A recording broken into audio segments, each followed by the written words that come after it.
Definitely. Oh, by the way, that's the ABC of facial recognition. It's nice to see you. Yeah, I definitely don't ever say. I do. You'll get it beaten out of you, and then never say it again. I've definitely said to people like, "Oh, we've met." So, speaking of people we met, here we are at the Aperture PhotoBook Club. So, hi everyone, welcome. Thank you all for being here. This is a very special gathering of the PhotoBook Club because we're talking about kind of the example, the book that influenced so many other people making photo books today. The PhotoBook Club we started it at Aperture to deepen the conversation around the book as its own distinct form, a very democratic form of sharing an artist's vision with the world. And it was actually an idea that we had been percolating separately at Aperture and at MoMA with the Seeing Through Photographs crew of people, thinking about sort of how you grow and learn as a community. And so for those of you who are parts of Seeing Through Photographs, welcome, glad to see you. Say where you're from in the chat. It's always fun to see where other people, is that live today? Yes, no? Okay, great. So say where you are in the chat. So yeah, you'll see, I hope and if you're a Seeing Through Photographs person, you can put that in there too. I would like to begin by introducing our wonderful guests, each of whom has their own special connection to this book that we'll get into in a little bit. Miranda Barnes, an amazing artist all based in New York. Miranda, based in New York. Paul Graham, who I've known for too many years, we're not even gonna count, okay.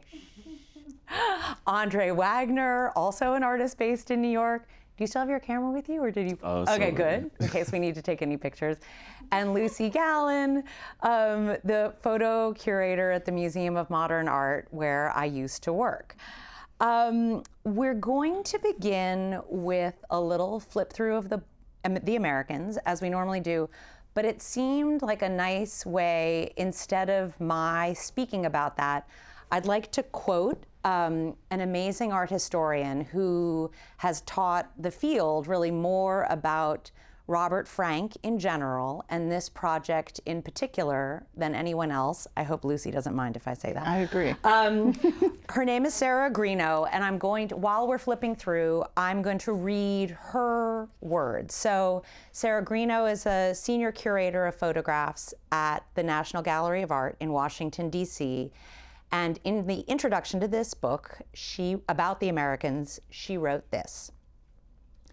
When his book was published, first in France in 1958 by Robert Delpierre as Les Américains, and then in the United States in 1959 by Barney Rossett and Grove Press as The Americans, it forever changed the course of 20th century photography.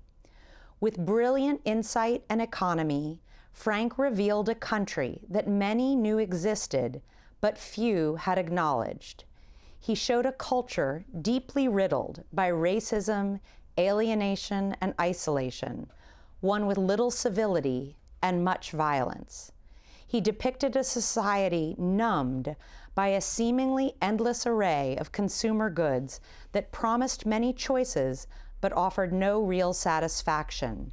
And he revealed a people emasculated by politicians who were fatuous and distant at best, messianic at worst. Yet Frank also discovered a new kind of beauty in the magical allure of a jukebox glowing in a dimly lit bar, the magnetic warmth of sunlight on a brightly polished table or chair, or the aching loneliness of a drive-in movie theater silently projecting its fantasies to a field of isolated cars. It was a beauty so commonplace it was hardly seen, so genuine and unspeakably poignant it was rarely admitted. Yet it was not just his subjects that were so new and foreign, it was also his style, combining dissonance and harmony, angst and fluidity, his partial, fragmentary images, with their seemingly loose, casual compositions, their often rough, blurred, out-of-focus foregrounds, and tilted horizons, seemed raw and aggressive, yet also immediate, even strangely balletic. And the book as a whole, unlike anything ever before published, read more like an ode or a poem than a literal document of America. So, I mean, who could say it better than that? Thank you, Sarah Greeno. It's a nice way to begin, and I definitely, you all might remember Sarah from when we spoke with Robert Adams right on this couch, speaking into a microphone. He was calling in from Oregon. So I think Sarah, summed it up. When the Americans first came out, people were shocked, and yet it has come to be a touchstone for so many artists working today. And so maybe we'll begin with each of you sort of saying how you first encountered the book or what struck you about it then or now. Yeah. Maybe Miranda, you'll start? Yeah, sure. I remember picking up this book in college. I think it was my first or second year. And yeah, just a core memory of just seeing it for the first time. And I was like on the bus home and looking through this book, I was like coming into photography. So you owned it or you borrowed it or how did you? I had won a contest at my school, and yeah, I had a gift card and I used the money to buy a book through Amazon and bought it, picked it up from the school. Fabulous. It was cool, just to like own my first photo book, after doing research on like what book should I pick as like my first photo book. And yeah, I was really, awestruck at how he was able to, depict this American life that I wasn't really familiar with, of course. So yeah, that was my first sort of interaction with the book. Do you remember like how it was that you knew that that was the book you wanted to buy? Like, not really. Okay. I mean, I think through, just doing Anyone research. interested in yeah, photography. exactly. It's People kind of like talk the core, about it. Yeah. the core books of like what you should get. And I remember just resonating with that one. I never took a class with him, but Danny Lyon did teach at my school at Queensboro. Really? Yeah. So I think it was through all of that, Jules Allen as well, just, getting to understand some of the language around some of these, photographers that were on my campus that, and through that pipeline. When it's the one that your teachers are looking to, then exactly. you're looking to. It's interesting. Paul, do you remember when you first found a copy or saw a copy? I do, but it's kind of an embarrassing story rather than Okay, you can make up another one. It's not a positive reflection of me. As I've said before, I discovered photography. I was at university studying science and I wanted some creative outlet, and I went to the university library and I found a small section called American Studies. And in this, for the anthropology course at the university, and in that small section was Walker Evans and Deanne Arbus and Lee Fiedler. Someone had stacked it really well. It was like anthropological reference and the Americans. And I looked around and I thought, wow, you can say something with photography. I knew about photography, but I never knew that you could actually create photographic literature or bodies of work that would speak about the forces that move and shape our lives. It was a light bulb moment, a true epiphanous moment.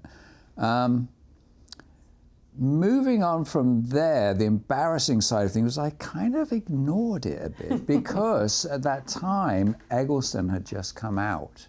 And in the sort of true, it was a time of punk, post-punk, you sort of disregarded the past and embraced the future, and the future was color. Mm-hmm. And so to my eternal embarrassment, I was like, yeah, well, that's nice, like a Magnum documentary, very good, yeah, appreciate what he's done, but moving on. That's in the rearview mirror. I was wrong. All right, and you realize it takes a big later, man, Paul, to admit these things. But just like, when punk came out, you know, the dinosaurs of heavy rock were, you know, marginalized, and later on you realize that actually they were really good, some of them, you know. I mean, yeah. So it just takes your time. So there, it's an embarrassing tale, but I took my sweet time, but I got there in the end. You know. I love that story. There's an author named Lauren Groff that I quoted recently, and she writes this about being a writer, but she says that all of her published work exists on a spectrum of shame inside her, and that she's no longer the person who wrote the words that made their way into the world. But she says, but a writer is someone who slowly develops their soul in public. And so I think to your point of like, you can ignore something that your soul hadn't attuned to that immediately, but you know, at least you got there and you're here, so we can fix that. Andre, do you remember when you first found a copy or heard about it? Yeah, I moved to New York in 2010, and I remember early on getting put onto Frank's work, and I went and got my copy at the Strand. Okay. So I've had it since then, and I think one of the first things that struck me about his work is that I could just like go outside with my camera and start making images that have some type of impact just based on like your vision and perception of what's going on around you. And so, you know, I just started dissecting it and just trying to understand like how and why his photographs were just like so powerful. They sure are. Yeah. Lucy, do you remember? You know, I don't remember the first time I had the book, but 2010 is a good year to mention because actually that's the year I started working in the Department of Photography at MoMA. So I had the book already before then, but had a different relationship to it. And then it's really in the last several years that I've spent a lot of time with the book and with Frank's work in general. And so, you know, my love of it, I would have never known how much time I would have spent with it when I first picked it up, but lucky me. Yeah. 2010, some things changed for me as well, yes. So, Paul, I think you're the person here who, you know, came to the United States like Frank from somewhere else. You know, in other words, and Though not in 1947. definitely not in 1947.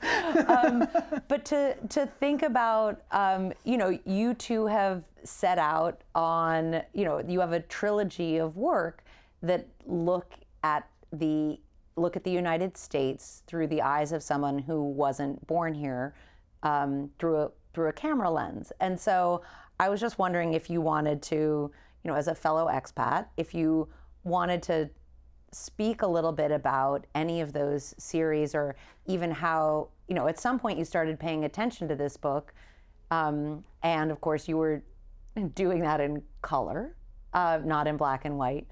But do you remember what made you think you wanted to try that? I didn't think I could ever try to rival that or anything like that, but I certainly, I think you did. I mean, I got here and I'd moved here and I had that liberating thing where I could move apartments in a taxi cab, you know, and that is all the baggage literally fitted in the trunk of a cab. And so it was quite a wonderful moment when you've had it. Was it called a potlatch? You know, like where you burn the TP and your goods are gone and you're sort of liberated by the freedom of it. You've seen my apartment. I couldn't possibly imagine that. And I remember saying to a friend, oh, you know, I'd been there 6 months. I said, I might take some road trips. And they said, just one thing, do it. Don't talk about it. Don't hesitate. Do it. You know, get on with it. If you leave it too long, life gets in the way. So I was just intending to see the country. You know, I started taking some pictures and yeah, that's the thing. And you know, when you're, to be more serious about it. The first one was A Shimmer of Possibility, or? No, it was the white pictures, Okay, American Night. The thing, you know, when you come freshly to a country, lean into the shock of the new, the like, whoa. You know, I'm not used to this. This is different. This is something of course, some of it will be cliched, but it was like suddenly realizing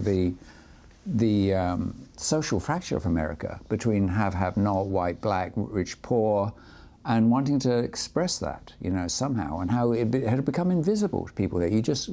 Psychologically, we had to get on with our lives. We had to edit out poverty, dispossession, marginalization. You have to just go around the streets, ignoring people, go to work, drive past people who are at the side of the road. And I just was like, I was still mouth agape at this situation, and had to reflect that in the pictures. Did it make you think of Frank any differently after? Because I think his mouth. Well, actually, I would love to hear either. Miranda said something earlier about whether he was looking for something, or either he found something he was looking for, or whether you think he too sort of had his mouth agape. And I'm just. I wouldn't want to speak on his behalf. No, but I'm just wondering if your experience made you look at Frank's work. Yes, of course. There's a narrative flow to it that mine doesn't have so much, but different times, different answers to maybe some similar questions. You could be right about that.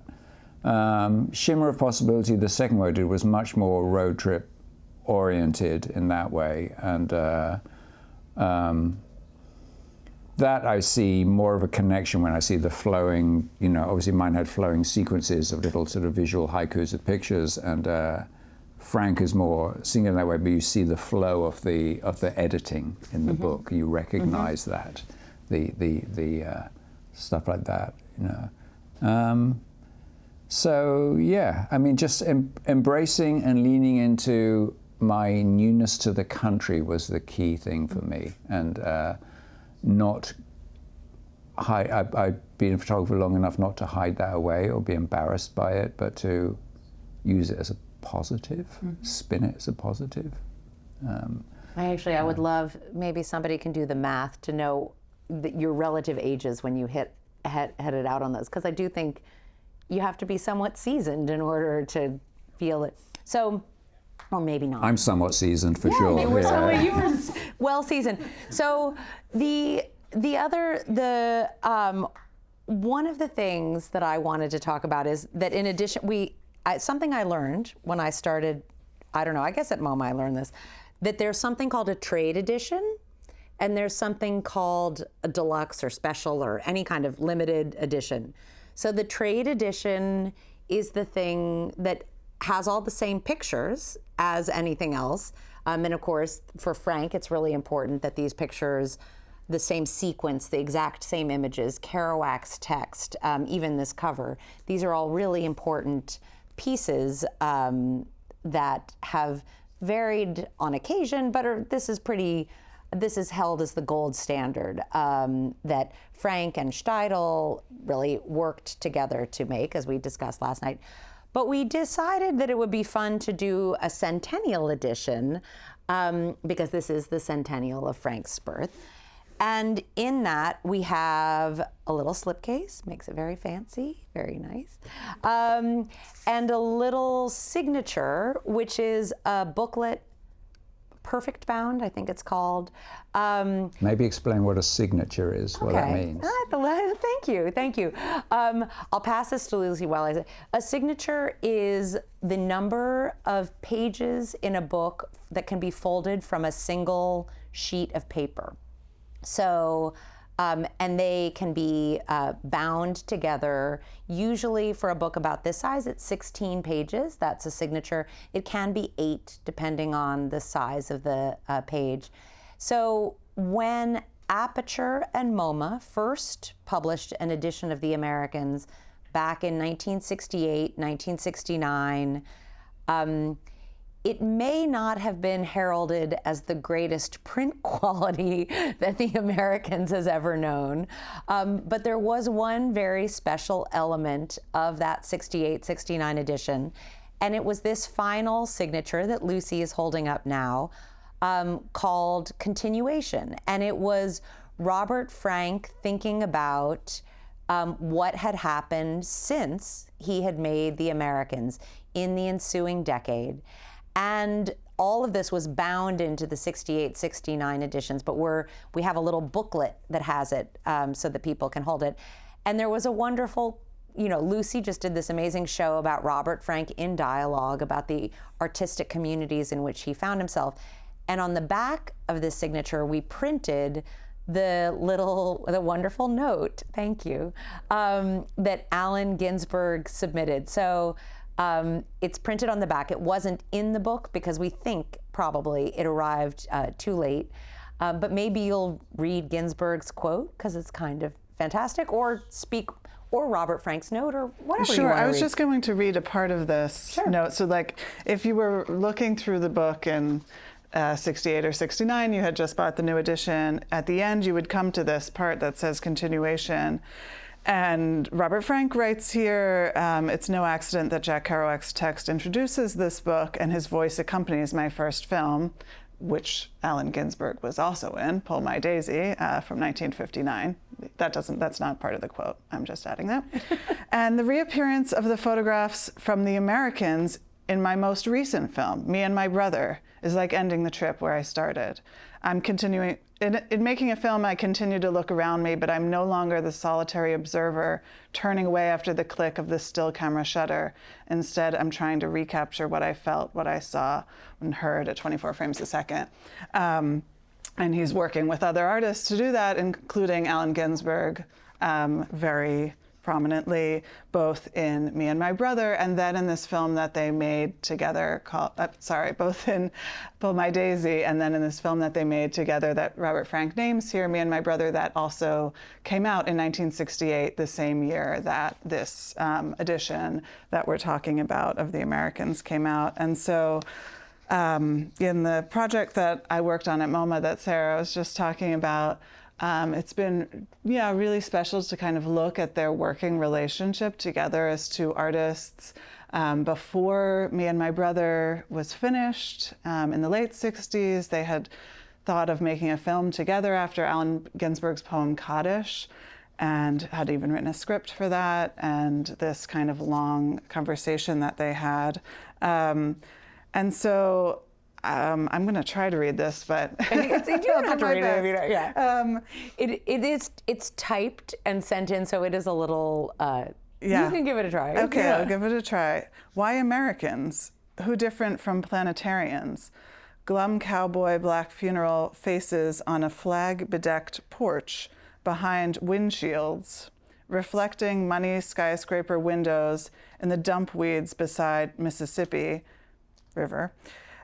Where top-hatted politicos, prune faces gaze down highways, ribboned in desert toward unwanted lovers, pale skin and bathing suit, necking in blankets and parking lot grass. Quote, marks of weakness, marks of woe. That's Blake that Allen Ginsberg is quoting, that he's also working on at that time. Marks of hatred and sex joy, faces unconscious riding in tattered robot trolley cars, entangled in homemade jungles, machines, all solitary. Robert Frank's glimpses of U.S. solitude have been with us over a decade, and each year become more familiar. Allen Ginsberg, October 27th, 1968. Yeah. There you go. Well, yeah, I will say his peers who were writing about it, it's a little more impenetrable than Sarah Greeno's writing, but equally important to, I think. I don't know, Lucy, if you. Yeah, I mean, I just, again, having had the fortunate, opportunity to engage in kind of some of the work that they were making in dialogue, this idea that every artist's project that they're working on is often a project that was influenced by a friend, or that, speaking to a friend, that would come back into your own project. And so, the fact that he's able to bring in other things that he's reading here, just as Frank would have done, and that, they're working on a film together that Frank wants to include in his book. He wants to show, I'm continuing to make work. It's a continuation. And, that continuation is also this ongoing dialogue with other artists. And so that hearing their words in his work is just so important to him. Yeah. So thanks, Lucy. Maybe we'll talk a little bit about sort of physically the book, the sequencing, anything that strikes anyone. It's notable in its restraint, I think, in the restraint of its size, in the decision to have only pictures on one side of every spread in a very poetic but simple sequence. On the opposite page, only the titles. So is there anything about the design of the book, which has varied a little, but again, this is really, this captures it beautifully, and this is what, Robert really wanted, that strikes you, or that has, that when you're thinking about designing books? Well, I think, with Sarah Greeno's work, which I've also just have studied that book and just dissected it and listened to the talks. One of the things I like in the book is how there is chapters in the book, and how each of these chapters start with an image of American flag, and how there's these 4 chapters.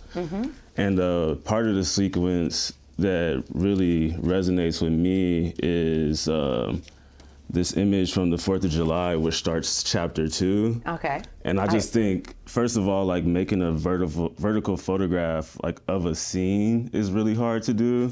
Here, I'll hold and it. Just the way that this flag hangs, and the transparency of the flag, I just read it as kind of Frank just reading straight through America. This transparent flag just has, I don't know, so much character. And so you go from this flag on the 4th of July, and then you go to the trolley image, which is obviously the cover image, and I'm sure we'll have plenty to say about this cover image. But just off the bat, the Black people at the back of the bus.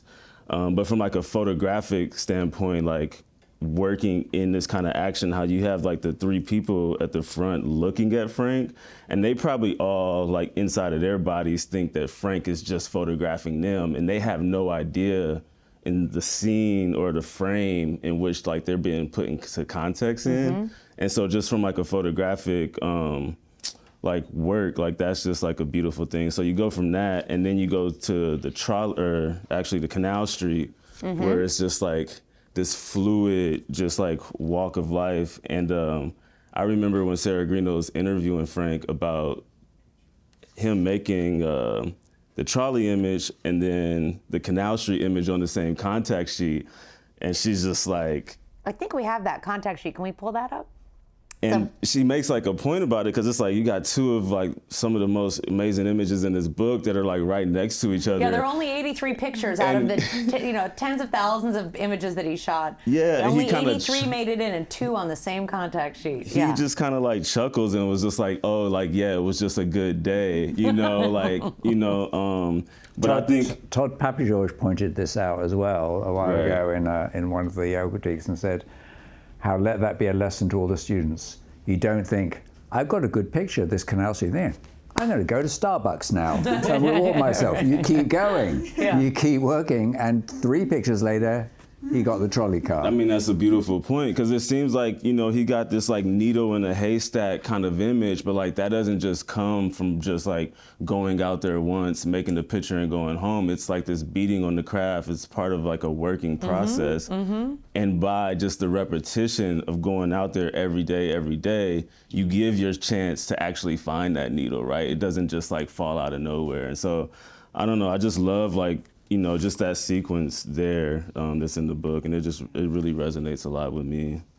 Yeah, so we can, there definitely, they're amazing individual images, but maybe we'll talk about the design and the sequence together, because I think you look at a picture like this one, covered car, and this means a particular something, but it sure means something else when the next picture is another covered, this time a body, by the side of the road. It's the sequence, it adds so much to it. So I don't know if you, or if anyone wants to pick a sequence that we can talk through.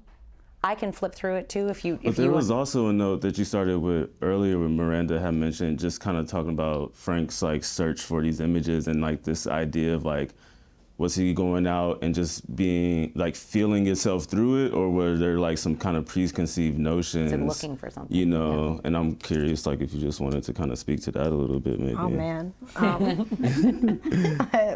maybe, I don't know.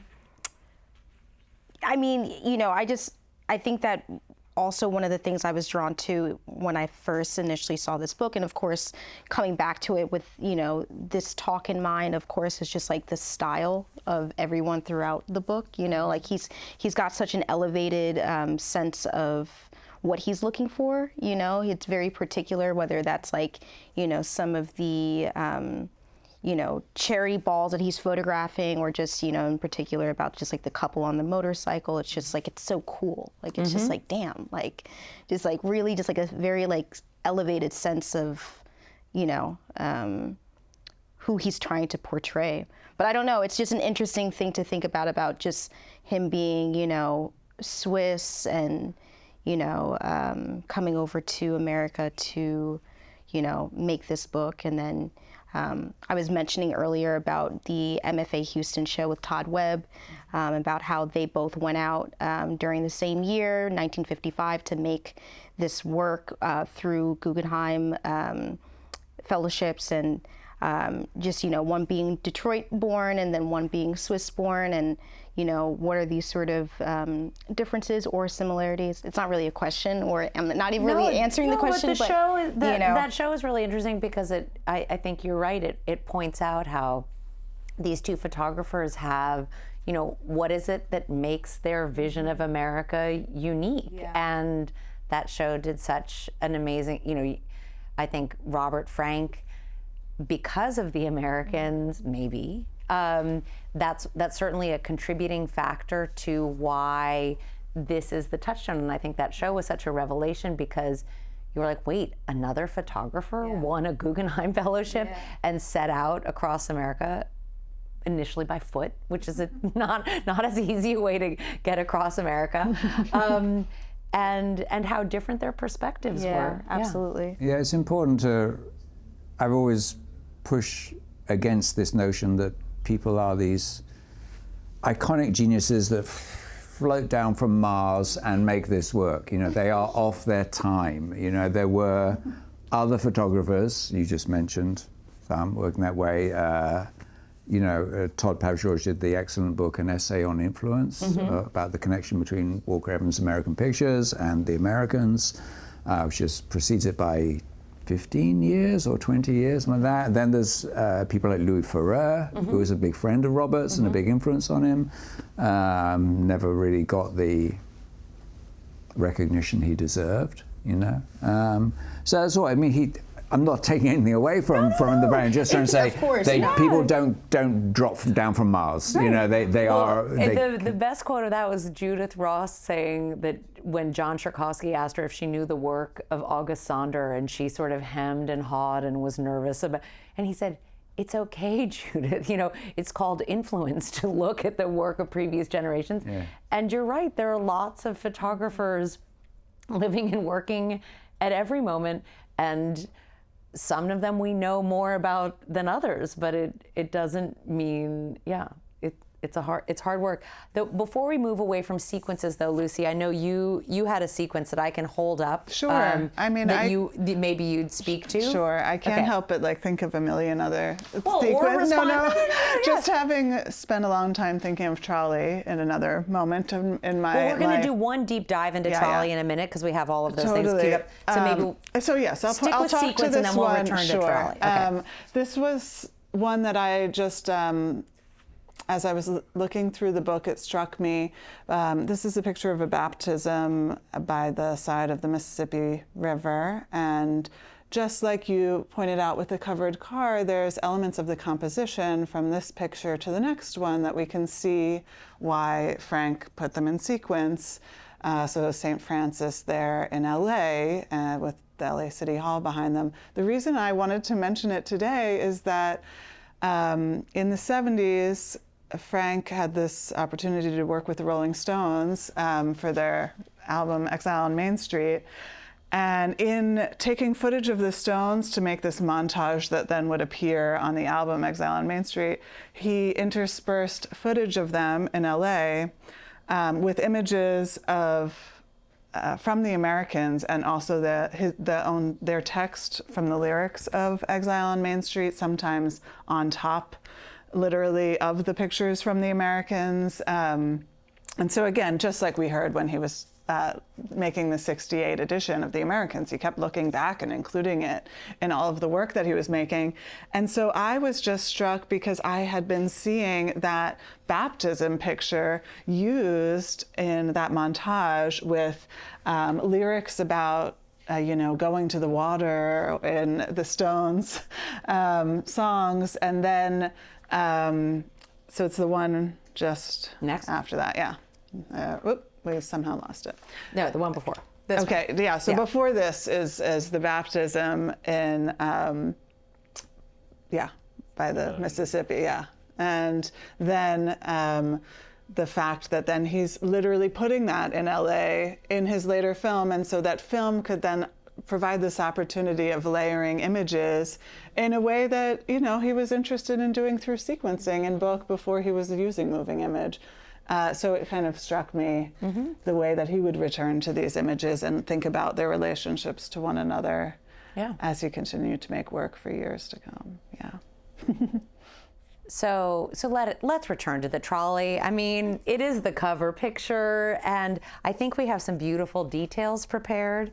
Is there a way for us to look at the details so we can all be seeing? Because maybe Paul, I think you were pointing out some of the elements of these details. Yeah. I mean, I'm Mr. Obvious. I'm just going for the cover image here, But just a little context. We said to Andre and Miranda and Paul, we said, is there a sequence of images that you want to talk about, and is there one particular image? There, on some level, there's nothing obvious about the cover, and yes, we have to talk about it. So good. Well, Andre gave a great, touching personal interpretation over there, which is wonderful. So obviously, I love the film stripness of it. It's been mentioned before. The differences in expressions, the privileged white adults and the two children. Towards the middle and front of the car, and the two African Americans was back there. Sarah Greeno pointed out, the same Sarah Greeno, pointed out that someone came into the gallery once and said, an older lady who knew segregation times, and she said, "Oh, you see how the little white girl's hand is floating above the seat?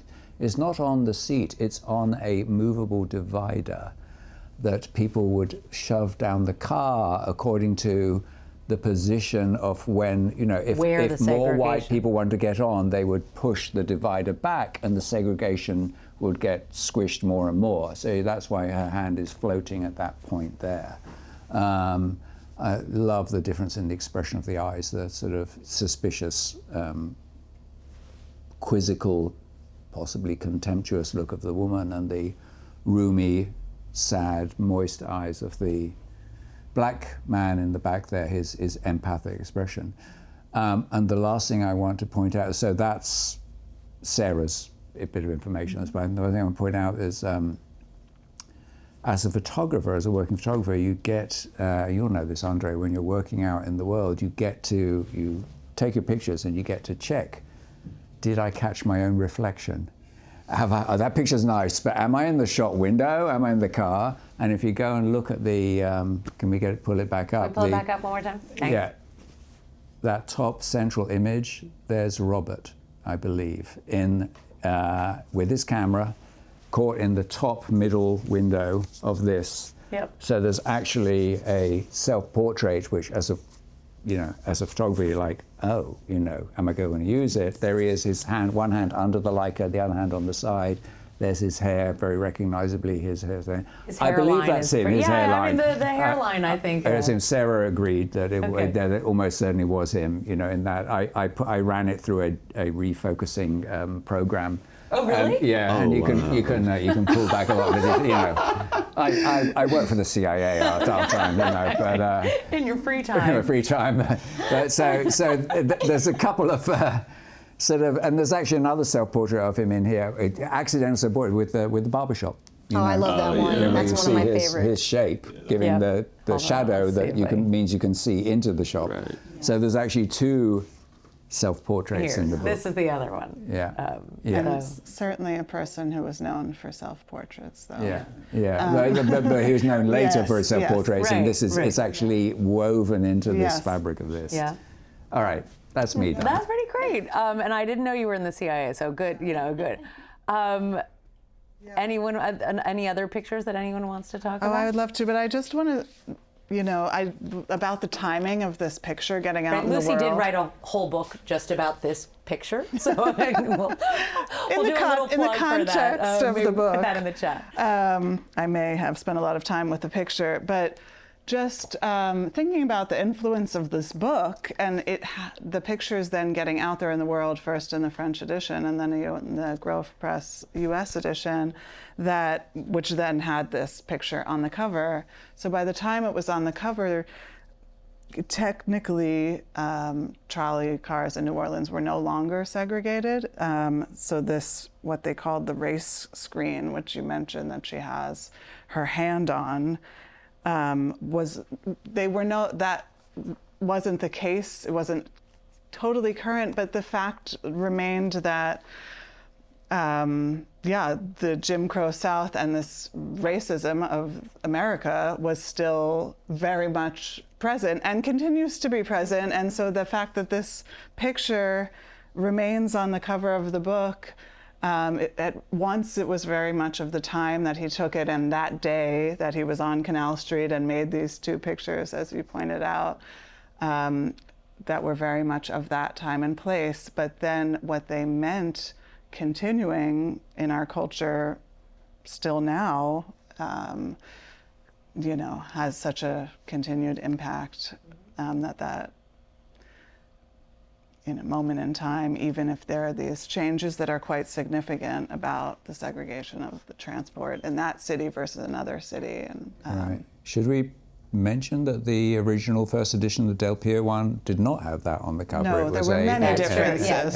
There were many differences, most of which Frank didn't like. So we actually, the only nod to the Del Piero edition is the color of the sort of ledger paper Right. that was a part. So I don't want to get too book nerdy about it, but just worth a passing mention. You know. But Miranda or Andre, is there any single picture that you want to speak about, and then we can move on? Well, I mean, did you have a? No, I mean, I mentioned, you know, before the couple on the motorcycle, but Here, I mean, I could show that one, but also I love the one in the convention hall. Okay.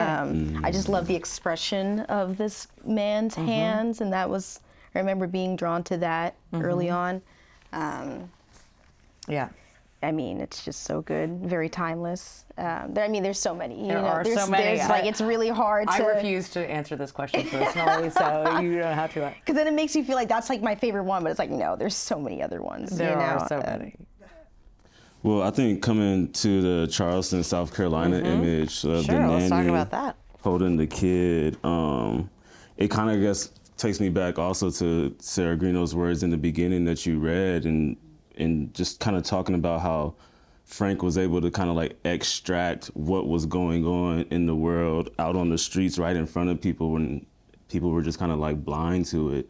And I'm just wondering, like, maybe Frank being in this situation, just like actually feeling like what that feels like, you know, in his body, this black woman holding this white kid, and then obviously like exaggerating that through the printing so that like it's clear as day, like what he's trying to say. Let me, Yeah, and it just makes me think about perspective. Like as a photographer, like you go out into the world and like, I don't know, you can say if they're like a bunch of street photographers and you're all running around, and it's like we all have our own like lived experiences and our own past histories, and like I could be with a group of 5 photographers and I might respond to something that everybody else might miss, and that's because like I might feel what that feels like on a visceral level. And I think like an image like that just kind of keeps bringing me back to just like perspective of just like what you see in the real world, and then like how to translate that on it, like on paper, you know? I mean, something I love about that particular image you just pointed out, it snaps into the present day. Just go to Central Park and you will see it. It's still not so it's not so different anymore. So many of them. It's just there's a straight line from there to now. You know, you'll see so many nannies and kids exactly the same. And to your point, you know, Frank did talk about some of the experiences that he had on the road as someone with an accent and with German Jewish background, and even having paperwork about having or talking about receiving the Guggenheim grant, and then the kind of read of that to some police that had stopped him on the road, and having that in mind as a kind of otherness, but seeing the otherness felt by so many different populations and different towns and cities across America. So there's a question from the audience about the last picture in the book, but maybe before we do this, we'll talk about one other road picture. It's like the last picture, this is an en route picture on the road and looking through a windshield like the last picture is. And so many of these amazing pictures in the book are looking through windows and windshields. This one is looking at blankness, which I loved. So instead of, you know, us seeing out onto the street, imagining the passersby on Canal Street or seeing people within the windows of the car, these are hitchhikers that he picked up in Idaho. And there's some great elements about this, besides kind of that the world is open to them. They were on the road and they're hitchhiking and who knows where they're headed to. And he's right alongside them and letting them have the wheel at this moment. It's his car that he took on the road. And actually, I'm going to pick up another of Sarah's books Right. I mean, here. that's the thing, that when you first look at this picture, you're like, whose car is he in? And you're like, oh no, they're driving his car. Right. Yeah, and so this is the car. So these aren't just hitchhikers, these are hitchhikers. He's like, sure, you drive. Yeah, that he was taking on the trip, and in fact, there are these little personal elements in it, like under the, you know, visor, whatever you call it, windscreen thing that you would pull down for the sun. He has a quote printed out there, and it is a quote from the philosopher Francis Bacon, and he'd actually seen that quote in Dorothea Lange's studio. She had it tacked to her studio door, I think, in Berkeley. And Sarah knows a lot about this because she's thought a lot about the words that Lange used in her book, Words and Pictures. And so I'm reading the quote out of there, which is, I think, relevant to how Frank looked at so many of these subjects. But it's the contemplation of things as they are, without substitution or imposture, without error or confusion, is in itself a nobler thing than a whole harvest of invention.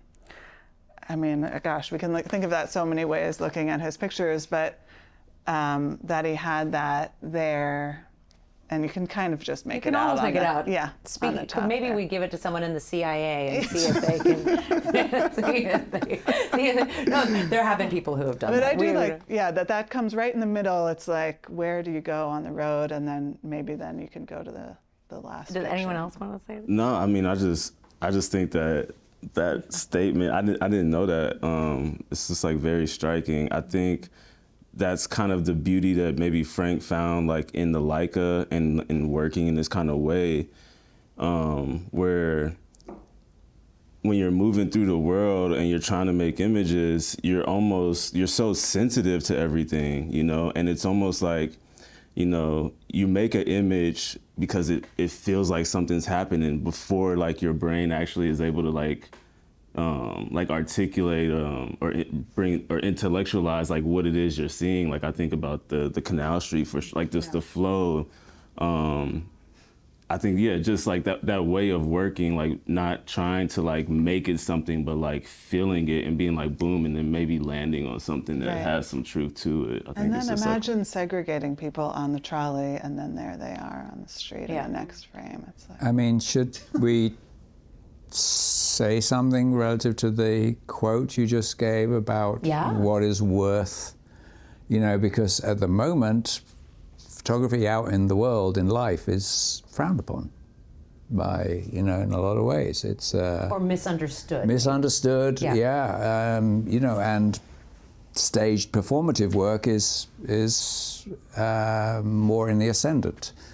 So as to, what was the final phrasing in that, where it was Yeah, it's worth more than a whole host of invention, basically. Yeah, is that and- this, and this, so- this careful contemplation of things as they are. right, so it's got flipped around right now. It's you know, and that is tragic in one way, because, you know, the Americans wouldn't exist Yep. if we kowtow to that Although, thought. do you feel like maybe the I would be interested to hear. Is it a pendulum? Yeah. Well, right. In other words, to me, it feels. I think that, to me, what you're saying felt acutely true maybe a decade ago, and I see younger photographers engaging with the world through a camera and seeing the camera as something that, and maybe, I don't know if either one of you want to speak to this. It's why we wanted different perspectives on this book and the act of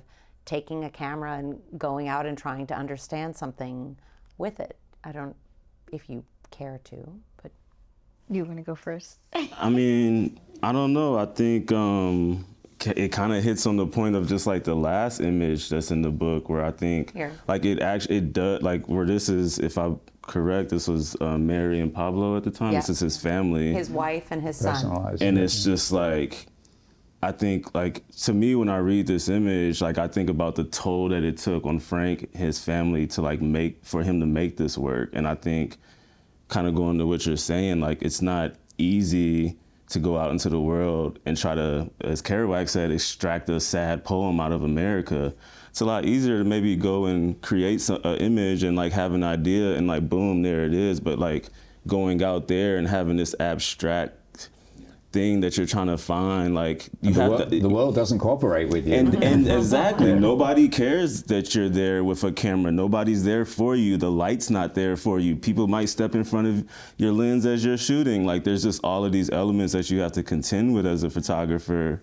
And like, I don't know, that's just not that sexy in like the actual like making of a kind of work like that. So I don't know. Yeah, I think it's hard to be a photographer, but or that's my sense. It's definitely hard, but I do think that it's important to also kind of, you know, be a fly on the wall and kind of just observe. I know you were talking about that too, but just more so when I'm thinking about all of these images, you know.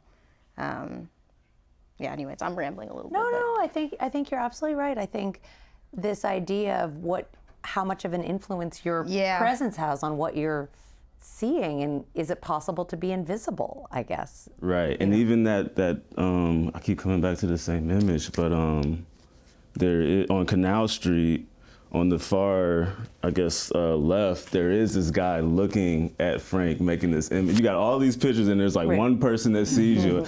And it feels like that's how it is sometimes. It's like it's always somebody seeing you. And then I think it goes back to just like a lived experience, like how you are in your own body as a photographer, as the person you are, and how that makes you feel. And so it's like there's just like all of these kind of like hurdles or things that you kind of have to let go.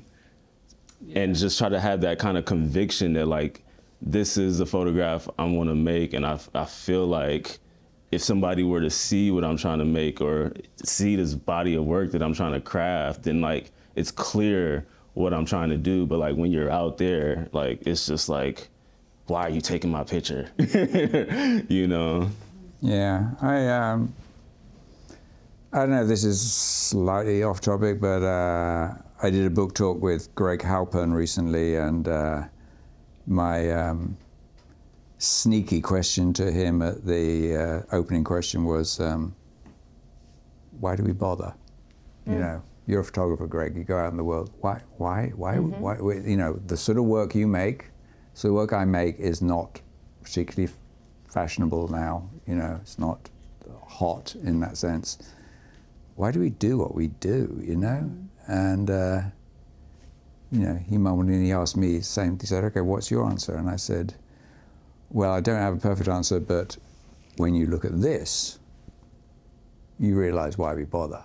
Because this is what is possible to make and say, to speak about in our lives. And that's a lesson in why we bother with photography out in the world.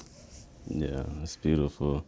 We're glad you all do, for sure. I'm thinking about the San Francisco image just based on like what we're talking about. Yeah, and I think Frank he talked about like how this was one of his favorite images. But just also like, the guy heard him taking the picture. Yeah, he you got him, this, you know, this beautiful couple just sitting here enjoying the sun, looking at the view, and then you got Frank sneaking behind, like, you know, and he kind of gets caught, and he does like what a lot of photographers do. It's like, oh, like look at this bird, and like now you're like taking pictures of the grass and trying to like play it off. But yeah, it's like that viewer, just that back and forth engagement and dialogue, I guess, like working with a camera, being caught, and just how that tension kind of like... But I'm glad it exists. Of course, it's nice. No, it's incredible. A little bit of confrontation like that is good. It's incredible. You don't have to have a camera to have that conversation. Yeah. To me, I think the last picture that with Pablo and Mary, to me, this was like being able to welcome your, you know, to acknowledge your whole self.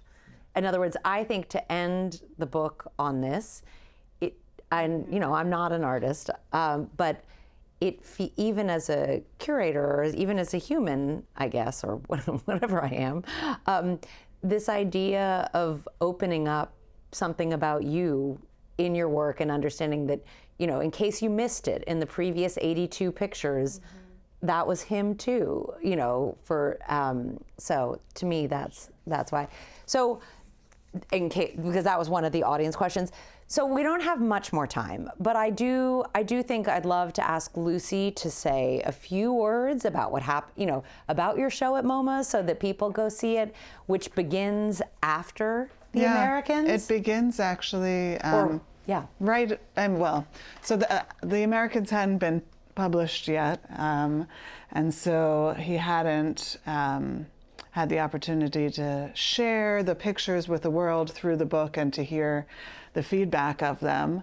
But yeah, these pictures that he's making of Mary and of Pablo, of which there are so many just beautiful pictures, are right there at the beginning of the show in the summer of 1958. They went together, and Andrea, his daughter, to Cape Cod every summer, and that's where he made his first film, borrowing a film camera from another Swiss photographer, filmmaker who was living in the US, Rudy Burkhardt, and made a film with the people around him, just as Sarah was mentioning, who included his wife, who also an artist, his children, many artist friends in the community around him.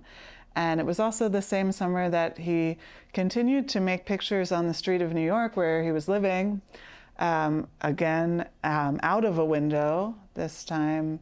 And it was a moving bus going down Fifth Avenue in the city.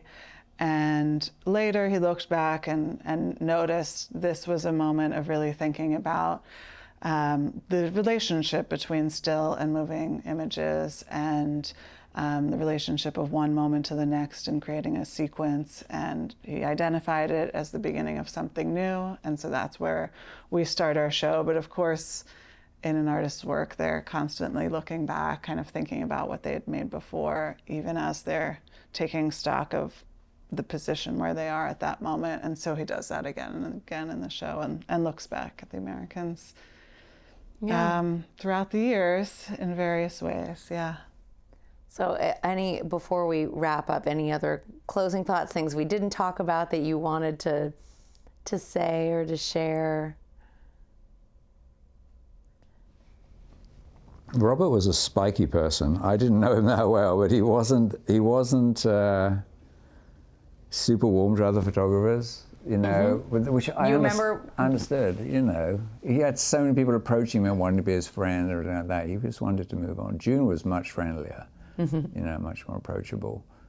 So I never had a personal relationship with him. I knew him enough to nod to, but that was it. But I respect that. You have to give the guy his space, his friends. Yeah, and I think you can get to know him through, in other words, something about him through the work. So Well, I got a chance to meet him in 2015, I believe it was, when he had his show at Pace in the city. And the whole day, I knew I was going to get a chance to meet him that night because I know Peter, who runs K&M camera, and he's like, come, I will introduce you to Robert. And so the whole day, it's like the slowest day ever. I'm trying to figure out what do I get to say to the photo god, And what did you say? I didn't say anything. I took a picture of him and I kept it moving because of just what Sarah was saying. It's like, what do you say to somebody that's giving you so much? I feel like I don't have any questions because I just feel like he left so much in the work. I don't know. That's all right. Yeah. That's all right. For what it's worth, I was totally, I only met him twice. I was so tongue-tied both times. I didn't say any, I'm honored to meet you, Mr. Frank, was pretty much all I was able to get out. And I think he was sort of bemused. But yeah, I'm sure he gets that a lot. I think he gets that a lot. Most people it was lovely. You'd occasionally be able to walk down Bleecker Street and see him and June sitting outside there. I did live on their block also, but when I walked, in those moments, I didn't speak to them ever. I'm like, no, too shy. So yes, it's a big moment, the centennial of Frank's birth. Thank you all for joining us to talk about this very special book, which we're thrilled to have back on Aperture's list in dialogue with so many other artists' work. I want to thank everyone for tuning in. Lucy, Andre, Paul, and Miranda, it means a lot to have you here, so thank you for dedicating your Wednesday night. Have a little more Halloween candy. Thank you to FotoFocus for sponsoring this photo book club because they really make it all possible for it to feel like you're in my living room with me, and to Clark and Candle Productions for making that really making my living room look better than it does and a little crazy on the edges. And thank you to my colleagues, Alex and Brianna. You guys are the best. I really appreciate all you do for this. So good night, trick or treat safely, and we'll see you in December for Ariel Bob Willis.